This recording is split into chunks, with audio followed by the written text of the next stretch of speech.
कई लोग कहते हैं आप बहुत बहुत महत्वाकांक्षी हैं। आप कांग्रेस गए तो आप चाहते थे महासचिव बना और आपकी सीधी बात राहुल और सोनिया से हो। बीजेपी में आप थे तो लोग कहते हैं आप पीएमओ के पैरेलल ऑफिस को लीड करना चाहते थे। आप जेडीयू में थे तो आपके बारे में कहा जाता है कि आप 4-4 मंत्रालय चलाना चाहते थे। मेरे भाई, अब इसमें क्या सच्चाई? देखिए, अब आप अपनी बात को, आपने खुद कहा कि नीतीश जी ने मुझे डिक्लेयर कर दिया पब्लिकली कि यही मेरे आगे हायर है, पॉलिटिकल हायर ये होंगे, और आप मुझे कह रहे हैं कि मैं 4 मंत्रालय चलाना चाहता था। आपने कहा कि मैं मोदी जी के साथ रहता था और आप कह रहे हैं कि वहां पर पैरेलल व्यवस्था बनाना चाहते थे।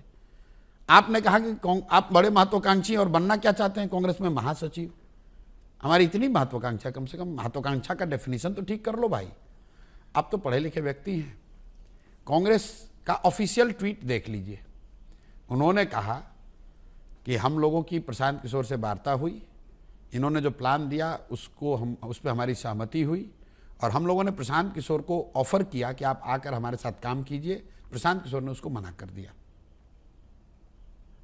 अगर कांग्रेस में महासचिव बनना, मंत्री बनना, किसी सरकार में, राज्यसभा में जाना, किसी दल में पोजीशन लेना मेरी महत्वाकांक्षा होती तो शायद ही कोई ऐसा दल देश में होगा जो कि मुझे खुशी खुशी वो जगह न दे दे। आप ठीक कह रहे हैं, मेरी महत्वाकांक्षा तो बड़ी है, लेकिन आप उसको जिन फ्रेम में डाल रहे हैं वो फ्रेम में वो क्वेश्चन कॉन्ट्राडिक्ट हो रहा है। मेरी महत्वाकांक्षा ये है कि अपने जीवन काल में मैं बिहार को देश के 10 अग्रणी राज्यों में देखूं। मेरी महत्वाकांक्षा ये है कि एक ऐसा भी दिन आए जब पूरे देश से लोग पढ़ाई के लिए, रोजगार के लिए बिहार में आएँ। ये मेरी महत्वाकांक्षा है।